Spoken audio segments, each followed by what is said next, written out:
Friends ನಮಸ್ತೆ, welcome back to my another mini vlog. ಇವತ್ತು ಮತ್ತೆ ಕಾಸ್ಟ್ಕೋಗೆ ಬಂದಿದ್ದೀವಿ. ಈಗಾಗಲೇ ನಾನು ಲಾಸ್ಟ್ ಮಿನಿ ವ್ಲಾಗ್ಸಲ್ಲಿ ಶೇರ್ ಮಾಡಿದ್ದೀನಿ ಕಾಸ್ಟ್ಕೋನಲ್ಲಿ ಏನೆಲ್ಲ ಸಿಗುತ್ತೆ ಅನ್ನೋದು ನಿಮ್ಮೆಲ್ರಿಗೂ ಐಡಿಯಾ ಇರುತ್ತೆ.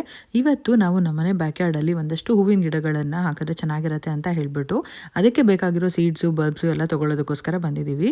ಕಂಪ್ಲೀಟಾಗಿ ಒಂದು ಲೈನಲ್ಲಿ ಫ್ಲವರ್ಸೇ ಇರಲಿ ಅಂತ ಅಂದ್ಕೊಂಡಿದ್ದೀವಿ.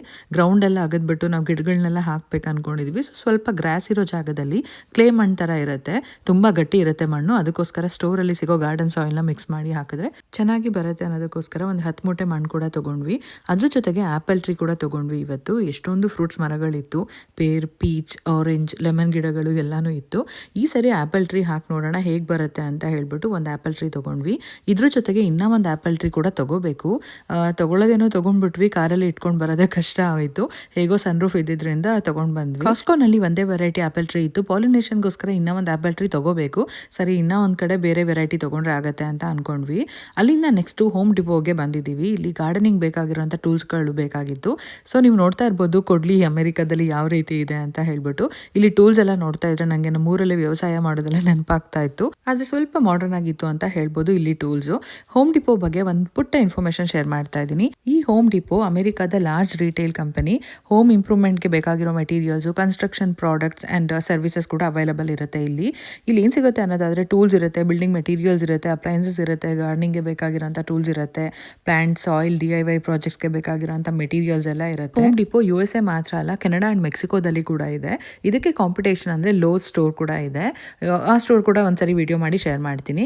ಇನ್ನು ನಾನು ಒಂದು ಪ್ರಾಜೆಕ್ಟ್ ಮಾಡಿದ್ದೆ, kids bedroom DIY wall painting and moulding ಎಲ್ಲ ಫಿಕ್ಸ್ ಮಾಡಿ ರೆಡಿ ಮಾಡಿದ್ದೆ. ಸೊ ಅದಕ್ಕೆ ಬೇಕಾಗಿರೋಂಥ ಮೆಟೀರಿಯಲ್ಸ್ ಕೂಡ ನಾನು ಹೋಮ್ ಡಿಪೋಯಿಂದನೇ ತೊಗೊಂಡು ಬಂದಿದ್ದು.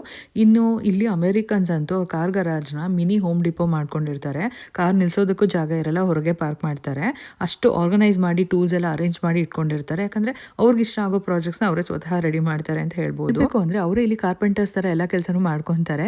ನಮ್ಮವರು ಏನೂ ಕಮ್ಮಿ ಇಲ್ಲ. ಇಲ್ಲಿಂದ ಮೆಟೀರಿಯಲ್ಸ್ ಎಲ್ಲ ತೊಗೊಂಡು ಬಂದು ಸುಮಾರು DIY ಪ್ರಾಜೆಕ್ಟ್ಸ್ಗಳೆಲ್ಲ ಮಾಡ್ತಾರೆ. ಪೂಜೆ ಮಂಟಪಗಳೆಲ್ಲ ಮಾಡಿರ್ತಾರೆ, ಡೆಕೋರ್ ಪೀಸಸ್, ವಾಲ್ ಡೆಕೋರ್ಸ್ ಎಲ್ಲ ಮಾಡಿರ್ತಾರೆ. ನನಗೂ ಕೂಡ ಪ್ರತಿ ಸಾರಿ ವಿಸಿಟ್ ಮಾಡಿದಾಗೆಲ್ಲ ಮೆಟೀರಿಯಲ್ಸ್ ಎಲ್ಲ ನೋಡ್ತಿದ್ರೆ ಇಂಟ್ರೆಸ್ಟ್ ಬರ್ತಾ ಇರುತ್ತೆ. ಏನಾದರೂ DIY ಪ್ರಾಜೆಕ್ಟ್ಸ್ ಎಲ್ಲ ನಾನು ಇಷ್ಟ ಆಗೋ ರೀತಿ ರೆಡಿ ಮಾಡ್ಕೋಬೇಕು ಅಂತ ಹೇಳಿ. ಇನ್ನು ಮನೆಗೆ ಬಂದು ಒಂದಷ್ಟು ಪೇಪರ್ ಕಪ್ಸಲ್ಲಿ ತೊಳೆದಿರೋ ಸೀಡ್ಸ್ ಎಲ್ಲ ಹಾಕಿ ಎಲ್ಲ ನೇಮ್ಸ್ ಎಲ್ಲ ಬರೆದು ಇಟ್ಟಿದ್ದೀವಿ. ಇದು ನನ್ನ ಚಿಕ್ಕ ಮಗಳು ಸ್ಕೂಲಲ್ಲಿ ಸ್ಪ್ರಿಂಗ್ ಸ್ಟಾರ್ಟ್ ಆದಾಗ ಬೀನ್ ಸೀಡ್ಸ್ ಎಲ್ಲ ಹಾಕಿದ್ರಂತೆ. ಸ್ಪ್ರಿಂಗ್ ಹಾಲಿಡೇ ಸ್ಟಾರ್ಟ್ ಆಗೋದಕ್ಕೂ ಮೊದಲು ಮನೆ ಕೊಟ್ಟು ಕಳಿಸಿದ್ರು. ಎಷ್ಟು ಚೆನ್ನಾಗಿ ಬಂದಿದೆ ಅಲ್ವಾ ಈ ಸ್ಯಾಪ್ಲಿಂಗ್. ಎಲ್ಲ ಸೀಡ್ಸಿಂದನೂ ಈ ರೀತಿ ಸ್ಯಾಪ್ಲಿಂಗ್ ಬಂದಮೇಲೆ ಹೊರಗೆ ತೊಗೊಂಡೋಗಿ ಗಾರ್ಡನ್ ಬೆಡ್ಡಲ್ಲಿ ಹಾಕ್ತೀವಿ. ನೋಡೋಣ ಯಾವ ರೀತಿ ಬರುತ್ತೆ ಅಂತ ನಾನು ನೆಕ್ಸ್ಟ್ ಮಿನಿ ವ್ಲಾಗ್ಗಳಲ್ಲಿ ಶೇರ್ ಮಾಡ್ತಾ ಇರ್ತೀನಿ. ಹಾಗೆ ಯೂಟ್ಯೂಬ್ ಲಾಂಗ್ ವಿಡಿಯೋಸ್ ಒಂದ್ಸರಿ ಚೆಕ್ ಮಾಡಿ, ಗಾರ್ಡನಿಂಗ್ ವ್ಲಾಗ್ಗಳನ್ನ ಶೇರ್ ಮಾಡಿದ್ದೀನಿ. ಇಂಟ್ರೆಸ್ಟ್ ಇದ್ದರೆ ಒಂದ್ಸರಿ ಚೆಕ್ ಮಾಡಿ. ಟಯರ್ಡ್ ಆಗಿತ್ತು ಅಂತ ಪಿಜ್ಜಾನ ಬುಕ್ ಮಾಡಿದ್ವಿ. ಡಿನ್ನರ್ಗೆ ಪಿಜ್ಜಾ ತಿಂದ್ಬಿಟ್ಟು ಇವತ್ತಿನ ಡೇನ ಮುಗಿಸಿದ್ವಿ. Thank you for watching.